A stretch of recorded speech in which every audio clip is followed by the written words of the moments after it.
Welcome, fantastic friends and fans, to the second episode of the Fancast at 4 podcast. My name is Dan Bettenhausen, and I'm your host as we venture into the what-ifs of Marvel's first family, who will soon be appearing in the Marvel Cinematic Universe. With Spider-Man director John Watts set to direct the Fantastic Four, rumors and speculation are flying around as to who will be playing the comic book royalty. But what if a different director was behind the camera? This is what we hope to explore in this podcast. Here is how each episode works. Each episode will focus on one director who has never helmed an MCU film. Myself and a special guest will then fan cast a Fantastic Four film based on actors and actresses who the director has worked with previously and who have also not been cast in a major MCU role. We will each be casting a Reed Richards, aka Mr. Fantastic, Sue Storm, aka Invisible Woman, Johnny Storm, aka the Human Torch, Ben Grimm, aka The Thing, and their nemesis, Victor Von Doom, also known as Dr. Doom. After comparing lists, we will then give a pitch as to what the film may look like. To allow for a little more creativity, the film pitch does not need to be part of the MCU. Also, if you want to hear a brief history of the Fantastic Four, you can check out our first episode, where guest and show producer Pat Bulfamante provides a breakdown of each of the characters. With that said, let's meet this episode's guest. This week, I'm excited to have my friend Patrick Gibson on the episode. I like to describe Patrick as a sommelier of film. With a worldly palate for films, you should check out his Letterboxd reviews for both a critical and witty glimpse into films you may not normally check out. Patrick, welcome to the podcast. Thank you for having me on, Dan. It's going to be a very fun time, especially in the wake of the first episode. It's going to be interesting to see the road that we go down, particularly in contrast to what you and Pat discussed in that first week. Definitely. I mean, the director we have this week is, I'd say, a pretty big divergence from Steven Spielberg, but I'm excited to see where things go. Patrick, before we get into who this director is for the episode, I have some questions for you. What would you say your general taste in film is? And what are your thoughts on superhero movies? I mean, with how some directors are coming out commenting on what superhero movies should be, their thoughts, I'm curious about you, knowing your taste, but for the audience, I'd like you to elaborate a little bit more. Yeah, I think it's hard to sort of pinpoint a specific taste in movies I have. I tend to go as varied as possible, especially not even with genre, but again, the world over. I want to watch movies from all different cultures, see all different perspectives. And that's what's really important to me when it comes to consuming film. As for superhero movies, I mean, to me, any superhero movie can be just as good as any other movie. It's not about the criticism that we see from people like a Martin Scorsese about how they are maybe not necessarily ruining Hollywood, but changing Hollywood in a way that's a little more negative. I think each of these things can be great individually. And you look at something like Logan, I think that's a very unique way to tell a superhero story, and especially the fall of a once great superhero. I think we can look to that sort of thing as an example of how superhero movies can be more than some things that are criticized often about it being cookie cutter and that sort of response. Awesome. No, I appreciate you going into a little more detail there. Now let's dive into this week's director. Before revealing his name, I want to go over some career highlights. He has 10 films in his filmography. He has 1 Best Picture nom, 3 Best Director noms, and 4 nominations and 2 wins for Best Original Screenplay. Patrick, any guesses on who this week's director is? Who could it possibly be? This week's director is Quentin Tarantino. Patrick, one more question for you. What about Quentin Tarantino made you want to be on this episode? Prior to my really deep dive into the world of film over the last couple of years, Tarantino was the real bridge to being sort of a more distinguished cinephile. I think that's the case for a lot of people. His films, even though they can be crass at times, are seen as more highbrow than the generic blockbusters, and yet still seem to receive the same amount of praise. There's a certain class to them, and they exist in sort of their own world. And prior, again, to me truly becoming the cinephile that I am today, his was the peak for me. And understanding what he brings to film is what led me, in a way, to wanting to dive into film more and more. Awesome. And I will admit 100%, I am not the biggest Quentin Tarantino fan. I respect him as a filmmaker. Some of his films aren't to my taste or my aesthetic. And even for someone who likes violence, like there are times where some of the violence just gets over the top. But I'm excited how you and I can craft some Fantastic Four movies based on his style, aesthetic, and actors he's worked with before.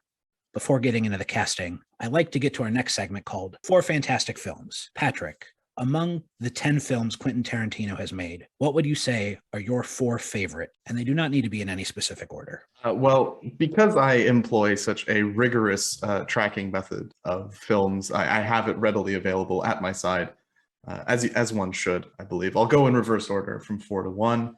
Number 4 for me is Jackie Brown. There's a criticism about Tarantino about his liberal use of racial epithets. And even with that, I think this is a really interesting homage to the blaxploitation genre and blaxploitation film of the 70s, and done in a more tasteful way than you would think. Number 3, Pulp Fiction, a certifiable classic that I don't think I can actually add anything to in terms of discussion. Just saying the name sort of conjures up the image of what that film is and what that film means to so many people. Number 2, Inglourious Basterds, a genuinely perfect movie. Again, when you get two movies that you enjoy so much as I do these, you find yourself wanting for ways to describe them because you're just so excited about the movie in general that you're just stuck. Your brain freezes because there's so many great things about them. And number 1, one of my 5 favorite movies ever, Reservoir Dogs. The one thing I always come back to with Reservoir Dogs is that it's Tarantino. Before Tarantino is allowed to revel in his own excess, the thing with Reservoir Dogs is that it's so much shorter than all of his other films. And it gets the point across that much more efficiently. Really, the only thing wrong with it is Tim Roth's accent, because that is dreadful. All great choices. Looking at my list, we actually only have one crossover, that being Reservoir Dogs, which I don't know if I can say much more on it than you already have, so I'm not. My next ones, I'm going to cheat and combine them. Kill Bill Volume 1 and 2. Again, the action there seems fitting. I love the revenge story. I think Volume 1 is significantly stronger than Volume 2, but as a whole story, I still love what Quentin Tarantino is telling, and I think Uma Thurman's great. I think she is fantastic. He said it! One of her best performances as the bride. I really don't have much more to say beyond that. And my last one is his most recent, Once Upon a Time in Hollywood. I think the reimagination of the Sharon Tate story is really interesting. As much as Brad Pitt was great and deserving of an Oscar, I think this probably was my favorite Leonardo DiCaprio performance, maybe ever. And I thought he probably was a little more deserving of an Oscar there. But I think there were moments in this film that were so genuine and genius and more heartfelt than I think I've seen in a lot of more recent Tarantino films that really struck a chord with me. And again, near the end, there was this really hyper-violent scene that seemed to maybe knock it down a peg for me.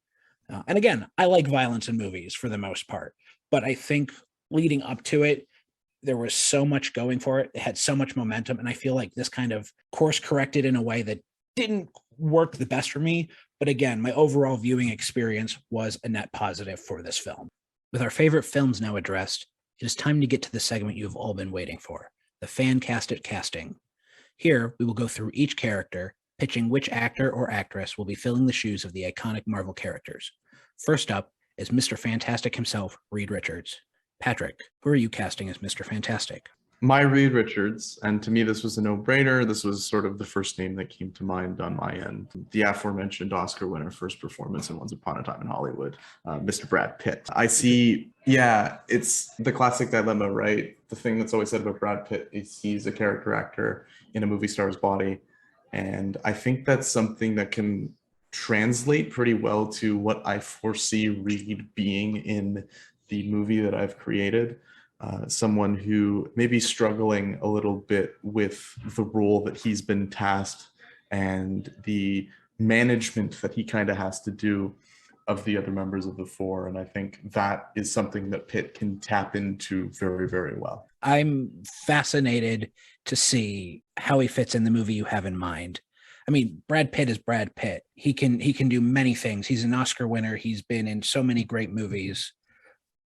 Mr. Fantastic is not the first thing that comes to mind when I think of Brad Pitt, but he is an actor of such a quality that I think it could work. But again, we'll have to wait to see what your pitch is. I'm sorry to disappoint everyone. He will not be reprising his accent from Snatch. Oh, darn. Oh, man. If only. Well, I hope my casting lives up to that. But for my film that I'm going to be pitching later, my Mr. Fantastic casting comes from the same film, 2019's Once Upon a Time in Hollywood. But no, it is not Brad Pitt. It is actually an actor who plays an actor, a Western actor to be more specific, James Stacey in the film. My Mr. Fantastic is Justified's own Timothy Olyphant. I struggled a lot with Mr. Fantastic, and even now I have some trepidation about Timothy Olyphant. I think he has the look for sure. He has the build to be Mr. Fantastic. The one thing that I'm not sure about is his accent ability. Can he not talk in that Southern drawl like he does in so many films? And even so, maybe Mr. Fantastic speaks with us a little bit more of a Southern drawl. Who knows? But I think Timothy Olyphant has a great ability to be sharp, witty. I don't know if we've seen him play this hyper intelligent character before, but all the characters he plays are very capable and intelligent in the field that they are portraying. And I think if thrown into this situation, into this movie that I will be pitching later, I think Timothy Olyphant really can knock it out of the park. And I do, first and foremost, think he has the look to be maybe a little more older, grizzled, Tarantino-esque Mr. Fantastic. Yeah, and when you said that, I immediately thought to some of the stuff that he did in Deadwood. And I'm thinking not so much the sort of lawman aspect of it, but the position that he held. There was a real leadership role, and the relationship he had with, say, an Ian McShane in that show. I can see him having a really interesting, contentious relationship with any potential Doctor Doom. Definitely. But with any Mr. Fantastic comes his wife, his Sue Storm, the Invisible Woman. Patrick, I'm very curious to see who you have cast in a Tarantino role for the Invisible Woman. We go from something that I think was relatively standard to Tarantino just throwing everything out of the baby out with the bathwater.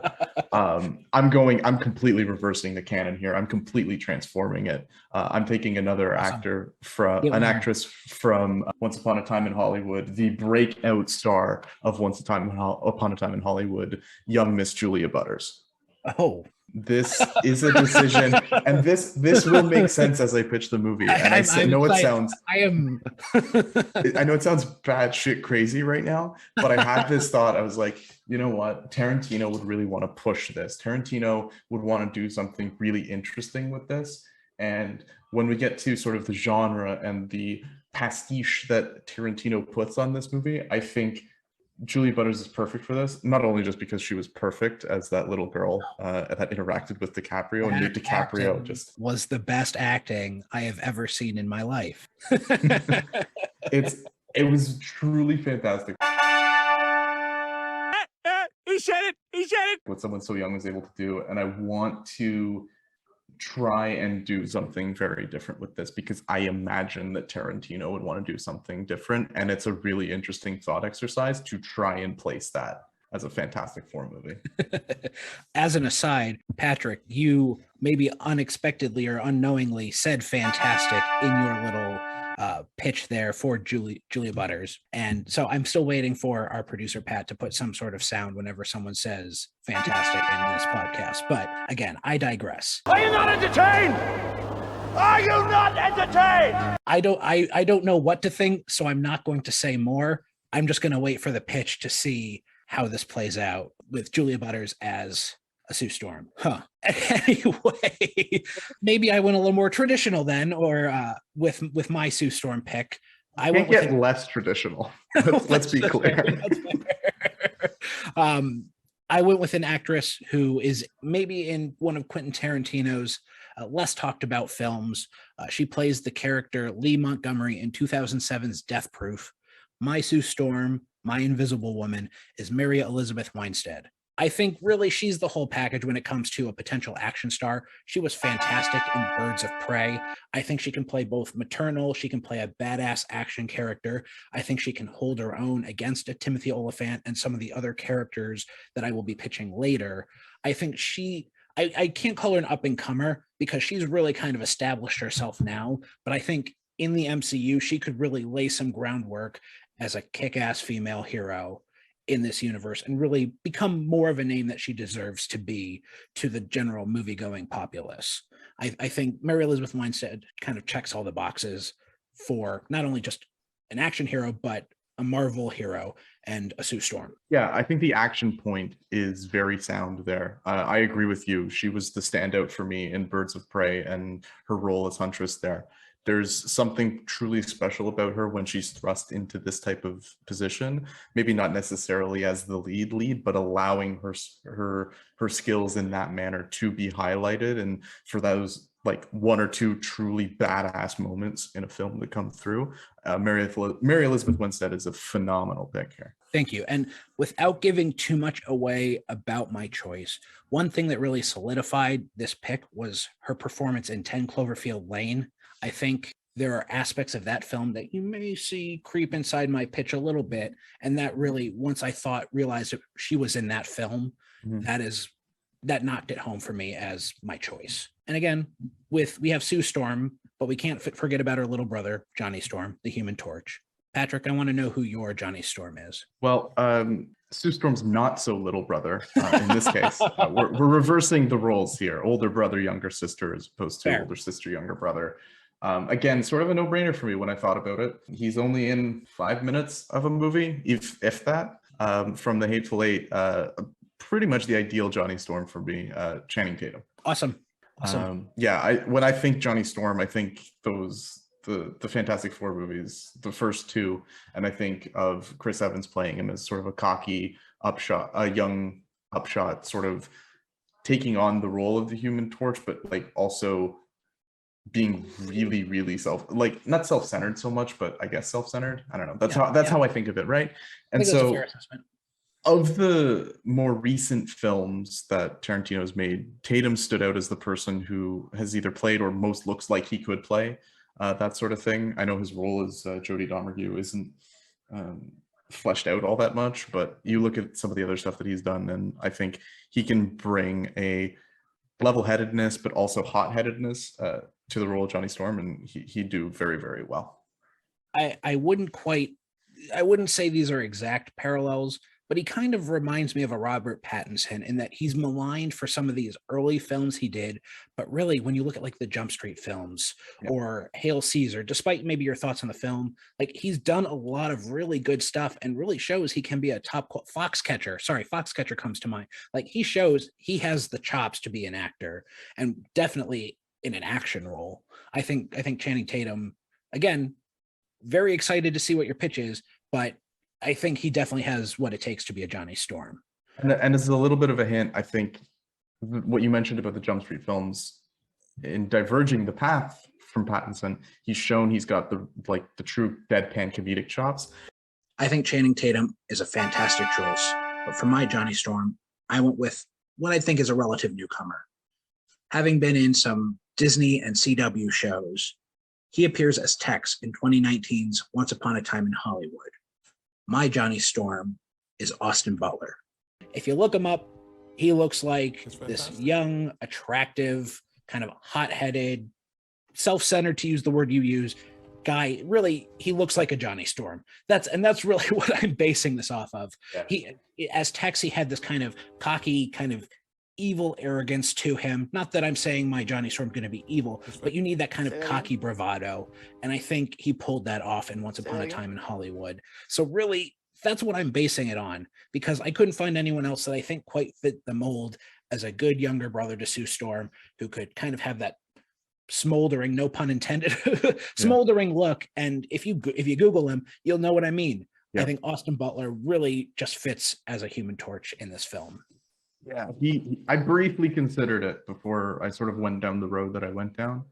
I think what he brings as an unknown is also very interesting, a relative unknown, of course, compared to the people that you discussed previously. And you sort of need that in a setting like that, where you have four main characters. Allowing someone to shine and bring out their talents amongst established stars is always something that truly benefits not just a superhero movie like the Fantastic Four, but any movie in general. Yeah, definitely. And I wanted to make sure I wasn't packing this film with all stars if possible, and his name stuck out. I'm like, why not? He has the look. I should run with it. So I did. So we've gotten through three characters in the Fantastic Four, but we certainly cannot forget about my personal favorite, the Thing, aka Ben Grimm. He is Reed Richards' best friend. He is the butt of a lot of Johnny Storm's jokes.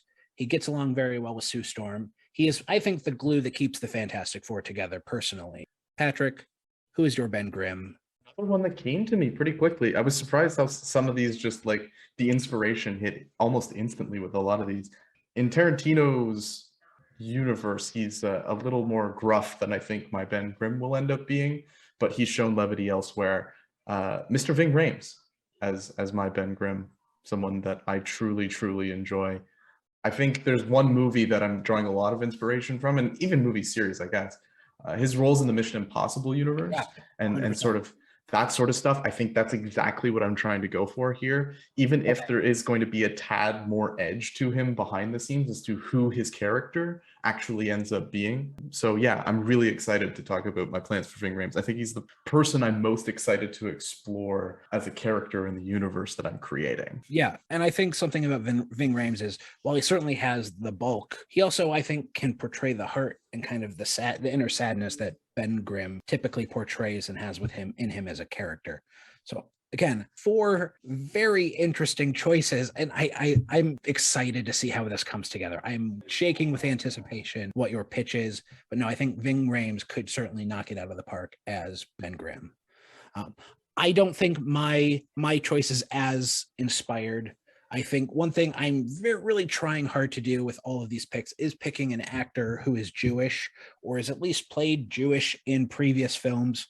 And again, I went back to the same well, went back to Once Upon a Time in Hollywood. And while it's a smaller role, he plays Jay Sebring in the film. I went with Emil Hirsch. I think Emil Hirsch is just a good actor. I think with all the prosthetic or the CGI they're going to use, you don't need to worry about the bulk that he would need to put up in for some other characters where CGI is less required. And I think he could provide the accent. He could do the buddiness with Reed Richards. He could play the sadness that we talked about earlier. He can be the butt of the jokes from Johnny Storm. I think he would fit in. And while he is a name, he's not the biggest name compared to some of these others that I have gone through. And I think he would fit very well kind of being the glue for all these characters. Is it my favorite casting? No, but I still think he kind of checks the boxes for what I'm going for. And with the film I'm pitching, I also think with other films he's been in, he's going to be a fit with what I'm hoping to do with the movie. Yeah. Emil Hirsch, someone I looked at as a name, but never really truly considered, because I think, again, all of these names just came to me, and like in a fit of inspiration, it was like, okay, this is how I'm doing this. This is how I'm doing this. This is how I'm going to change this around. And so I think he will lend an interesting take to Ben Grimm, especially as you said, as a result of him not having the like natural bulk that is commonly associated with it. And so the need for CGI and how that would look and how Tarantino would handle that is something that I think is really interesting and will lend a nice twist to your pitch. Thank you. I appreciate that. But last and certainly not least, every hero team needs a villain. And I think Fantastic Four have one of the best, one of the most iconic, at least within the Marvel stratosphere, and that's Dr. Doom, Victor Von Doom. Patrick, who is your villain? Who is your Victor Von Doom in your movie? This one will, again, change the canon up a tiny bit. Maybe not as wildly as my previous decision, but I see my Dr. Doom, Tarantino's Dr. Doom, as more of a mentor figure to Reed Richards than as a sort of competitor and rival. A mentor that will, again, eventually turn on because he's Dr. Doom. But as a result, I'm casting the inimitable Harvey Keitel. Fascinating.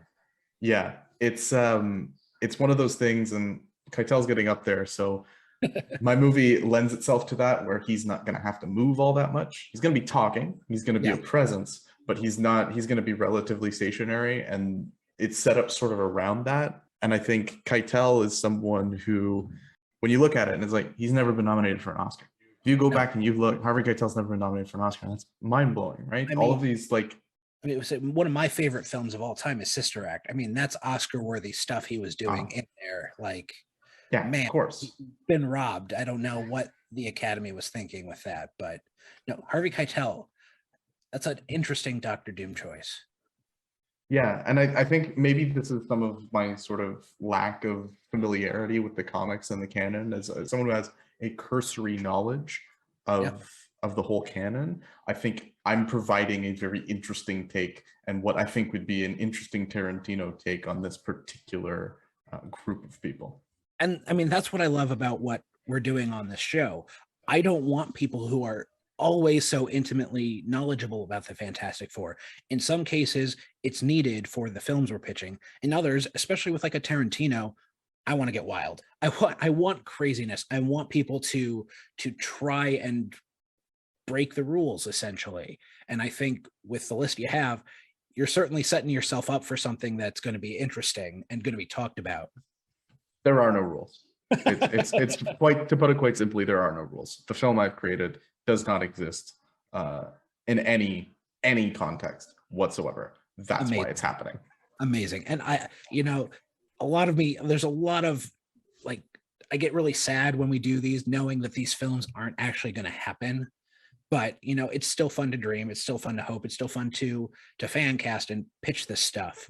And that's why I wanted to do this show, to get people to flex their creative muscles. And so far, 1.5 episodes in, I'm excited to keep going. Oh yeah, and I'm excited to keep listening. Thank you. Well, you pitched your Doctor Doom, and I still have mine left. I went with someone I think is probably a little more obvious, at least in the recent Tarantino landscape. I did go, I would say maybe a similar route as you, as he is. Dr. Doom typically is a colleague or a student colleague of Reed Richards. I went with him potentially being a mentor or a teacher in this world that I'm creating, because he is a little older than Timothy Olyphant, the actor that I chose. But I went with the actor who played Hans Landa in 2009's Inglourious Bastards and Dr. King Schultz in 2012's Django Unchained. I went with Christoph Waltz as my Dr. Doom. I don't know if I can really say any more that people don't know. I just think he would be a freaking fantastic Dr. Doom. He's been a villain. He's been a great villain. I think he could show himself being the leader of Latveria, like the country he's in. I'm making myself speechless just with the idea of him as Dr. Doom. I don't think he would have a problem wearing the mask. Some actors might have a problem covering their face the whole time. I don't think he would. He was despite what you think of Spectre, I still think he was a great villain in the Bond films, despite the movie not being so great, in my humble opinion. I just think he could pull it off. I mean, he's an actor of a quality that could be just a kick-ass villain. Yeah, he brings a certain camp to the role, which is really, really interesting when you think about it. And if you decide to go down the route that I think you might be going down, it'll be very interesting.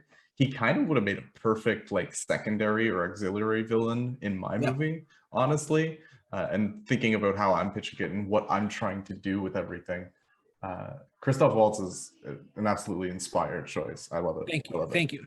I feel like it was just a pitch right down the middle for me to hit. Like it was right there. And I'm not one to, just because it's the obvious choice doesn't mean it's not the best choice for the movie I'm making. And in this case, there's really not a bad reason to cast Christoph Waltz in a film. And so I did. Yeah, seriously. Well, with that being done, we've gotten through our 5 main characters, I should say, for this Fancast It 4 podcast for Quentin Tarantino. Now is the time for our pitches. Patrick, before getting into the meat and potatoes of your pitch, I have 2 questions for you. First, is your movie an origin film? And second, is it at all connected into the MCU? So first of all, it is an origin story. It is entirely an origin story. I'll spoil this right now. They do not have their powers in this movie. Okay. Second one, no, not connected to the MCU in any way. This is a standalone sort of thing that would hopefully maybe spin off into a couple movies afterwards, but who knows? Yeah, great. And like I said, going into this, never an expectation that it needed to be. If you want it to, wonderful. I would have been very surprised if knowing you, also knowing Quentin Tarantino, if this had anything to do with the MCU. But I am actually a little surprised hearing some of the actors you chose that it's an origin film. So I'm interested to see how that plays out because, like I said, wasn't expecting that for your movie based on the actors you've chosen. Yeah, and I'll challenge listeners to think back to when I was pitching the characters. There's a very specific reason I said the things that I said about certain characters as to the fate potentially of some of the people that I've casted. It's going to be a wild ride. Well, I don't want to keep people waiting any longer. Patrick, pitch us your Quentin Tarantino Fantastic Four film. So the thing with Tarantino is that every single one of his movies is a pastiche of something that he has truly enjoyed in the past. Reservoir Dogs is the transposition of the greatest storytelling film ever made in Rashomon to 90s Los Angeles with some dirtbag crime dudes. Pulp Fiction is French New Wave. Jackie Brown's blaxploitation. You can go on and on and on. One of the things he has yet to do is make a pastiche of those really cheesy 60s Bond films. And he is going to sort of flip that formula on its head, use the storytelling devices of Reservoir Dogs to take a look at our titular Fantastic Four through the lens of 4 different spies from across the world. The setting is October 1961, northern Russia. In the immediate wake of the Bay of Pigs invasion and the upcoming and ongoing space race at the time, Victor Von Doom, who I still haven't come up with a name for, so I'm just going to use that, a Russian defect to the United States, has tasked 4 members of the CIA to infiltrate a northern Russian, Siberian area of interest. They're thought to believe about something to do with space, the potential for nuclear weapons. It's very vague, and everything at the beginning is kept very vague, save for the relationship between Victor Von Doom and Reed Richards. And so what'll end up happening over the course of the movie is we're going to get the backstories of each of these characters, and we'll get to learn more of them as they interact, much in the way that Reservoir Dogs is sort of set up. You get the flashbacks to see, how did Mr. White come into this? How did Mr. Blonde come into this? How did Mr. Orange come into this? Who he really is. And so in the quote unquote Mr. White role, we have Reed Richards, where everything is sort of as it seems. We just start to learn more about his relationship to the CIA as an American. From there, we get the dual story of Johnny Storm and Sue Storm. The great thing about this is, in the movie, I envision Johnny as being tasked with going and Stu somehow sneaking onto the plane, or like finding a way, as someone who's very young but is sort of adept at these sort of spy things, to somehow finding her way there as a child and getting up to all this sort of mischief. I don't foresee her being the quote unquote comic relief of the film. I think that will just come generally in the interaction between the 4 people. But her role is to function as sort of the odd one out and trying to gain the trust of the other 2, seeing as she's not an actual like CIA agent. She's just some stowaway kid. And so we'll get there and we'll learn that they're not exactly American intelligence. They're actually British intelligence who's been placed in the United States. And then we get to, I think, my favorite part of the whole thing. And then we get to the story of Ben Grimm, which will be a twist, I would say, probably 2/3 of the way in, much in the same way that Tim Roth is revealed to be a police officer. Ving Rhames, Ben Grimm, is revealed to be a Russian asset.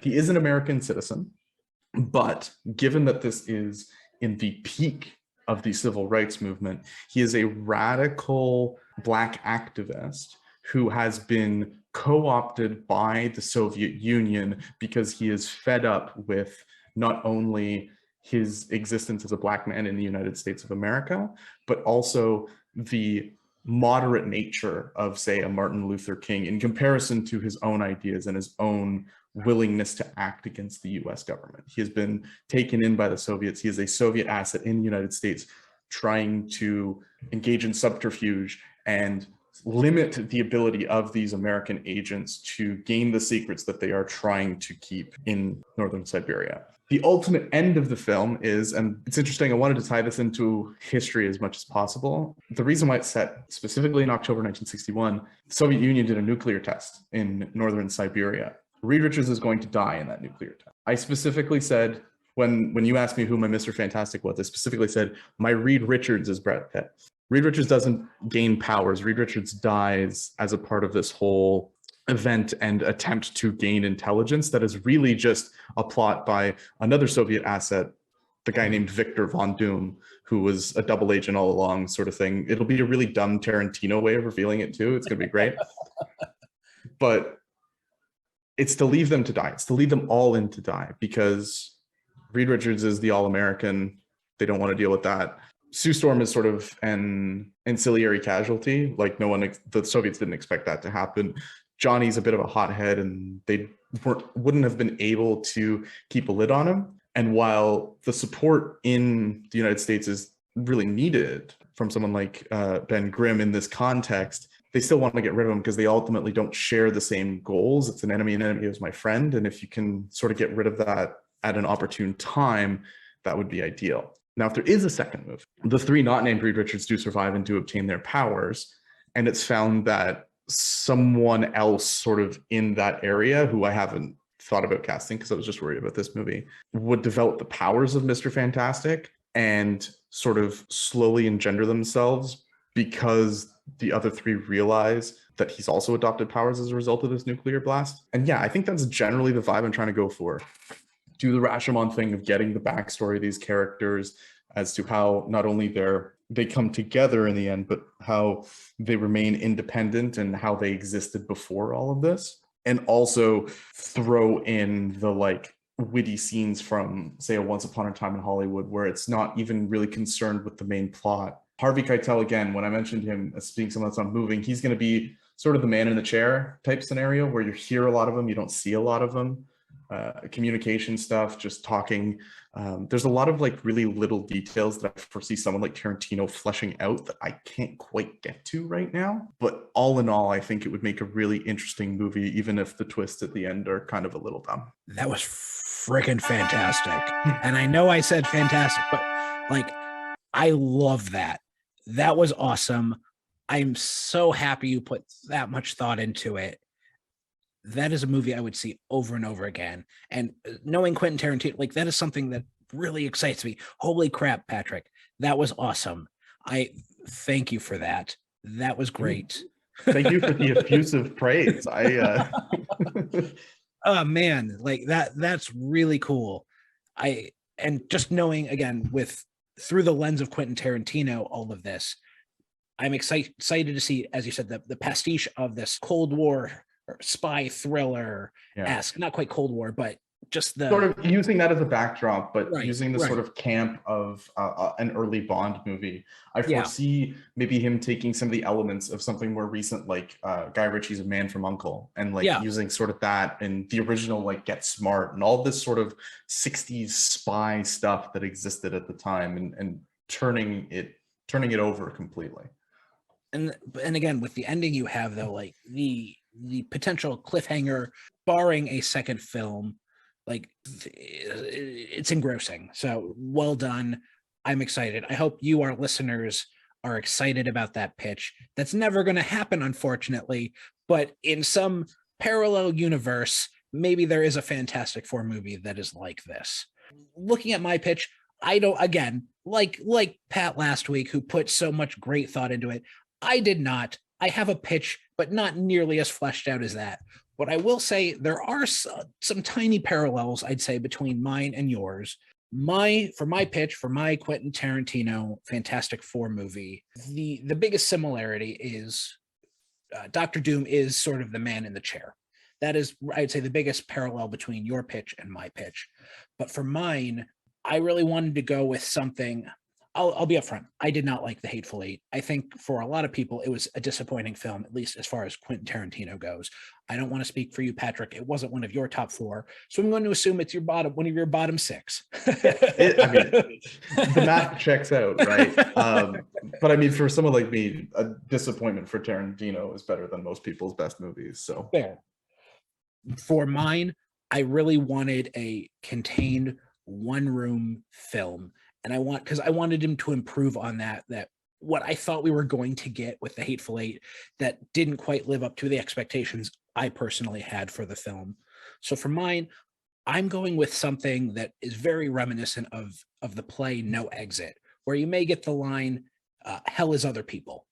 In this film, I'm not sure if we see what leads up to it or not, but essentially, Dr. Doom has trapped the 4 Fantastic Four members in the negative zone.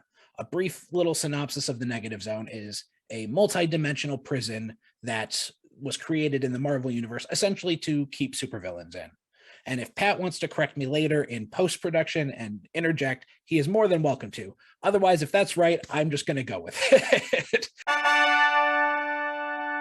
Oh, hey, true believers, it's your friendly neighborhood Pat, aka Monty from the Montyverse here, and I just wanted to give you some quick facts about the negative zone. While Dan is in fact correct, there was a prison built inside of the negative zone during the Civil War comic arc by Tony Stark, Reed Richards, and Hank Pym that was called Project 42. The negative zone is a bit more complicated than that. It is essentially a universe parallel to Earth, has a lot of things that are similar to Earth, but a lot of things that are vastly different. One of the main differences is that it's a universe full of matter that's entirely negatively charged, meaning it's antimatter. Another difference is that while our universe is constantly expanding, the negative zone is so old that it is a universe that is, in fact, contracting, and it is completely unclaimed territory. So a lot of people have tried to claim the territory over the years. One of the main characters to reside in the negative zone is a Fantastic Four villain known as a nihilist. The negative zone is also filled with completely pressurized, breathable air, meaning that people from our dimension and Earth can be there and breathe just fine. That's it for me, guys. But essentially, they're trapped in a room in the negative zone. Dr. Doom has gained access to the controls and essentially has locked them in there and is forcing them to really face each other. And he is slowly but surely revealing secrets about them that is essentially trying to get them to turn on themselves. Some ideas I had were Reed actually knew how to fix Ben Grimm all along, but didn't for some selfish reasons. And that pisses Ben Grimm off naturally. Another one, all ideas, I'm not sure quite yet, but maybe Sue Storm cheated on Reed and his kids aren't actually his kids. Another idea I had was that Johnny Storm got in immense of debt and started selling Fantastic Four secrets to some bad people to cover that up, to make everyone else mad. So essentially, Victor Von Doom is using the Fantastic Four's deepest, darkest secrets to turn them against each other. And in Reservoir Dog-like fashion, they're probably going to end up beating the crap out of each other. Maybe they come together and find a way out. Who knows? That doesn't sound too Tarantino-esque to me, though. I feel like Dr. Doom's going to succeed and they're all going to die. Or one of them lives and has to live with that deep, dark secret forever. Doom lets him go, and that's that. That's really all the thought I put in this pitch, but really I wanted this self-contained film that was an improvement upon The Hateful Eight. It, again, played off this no exit. People are their own worst enemy, and Dr. Doom is ultimately successful in what he's trying to set out to do. And to me, that feels very Tarantino-esque in a way. Granted, in a lot of his films, the hero wins, but I think in this case, I think it would be fun for him to play with the idea of the villain actually winning in this case, but also showing that even our heroes aren't always that good. And I think what you see in some of his films is that is a darkness to everyone. And I want that to play out in this film. So that's really where my head was at. And I think when you have Timothy Olyphant, Mary Elizabeth Winstead, Emil Hirsch, and Austin Butler, I think all of them have the ability to play off those vices, those dark secrets very well, to portray what about them is their darkness that ultimately might make their most close loved ones turn on them. It's really interesting because I think an early version of what I was going for is really similar to that. I was trying to play with some late 70s, early 80s horror motifs that I think would be really interesting for Tarantino to turn on. And ultimately, I couldn't nail down specifically how the ending would look. And I was really disheartened by that until I figured out how to flip everything on its head. But I think what you're doing reminded of a specific Doctor Who episode where that sort of thing happens to the Doctor and his companions. And it's a really interesting way to pit them not only against an enemy, but each other. And that's always really interesting when you're dealing with a group dynamic and one that is supposed to be as unified as the Fantastic Four. Yeah, one thing I mean, again, your whole pitch I found fascinating. And to compliment both you and first guest Pat, like, I am so thrilled with the thought you put into it. One thing that really captivated me about your pitch was the playing with time, the Rashomon kind of aspect. And I think you had some concern on how maybe Tarantino-esque you could achieve it. But when you look at something like Reservoir Dogs, or even with the time and the flashbacks with the Kill Bill Volume 1 and 2, that's very much his aesthetic, very much his style in some of his films. So I think you hit the nail on the head with this different pastiche, as using the word you use, but also using some similar stylistic storytelling tropes that he's done in the past as well. So I commend you very much for incorporating that, but also giving us a different time frame in which we haven't necessarily seen Tarantino explore yet. Thank you. I tried to be as original as someone who is known, and I use pastiche because I like Tarantino, and that's what the people who like Tarantino call his movies. Yeah. A time frame that, as you mentioned, something that he hasn't really explored all too much. I mean, we get Once Upon a Time in Hollywood sort of as the death of old Hollywood in the late 60s, but I think the early 60s is such a tumultuous time politically and globally.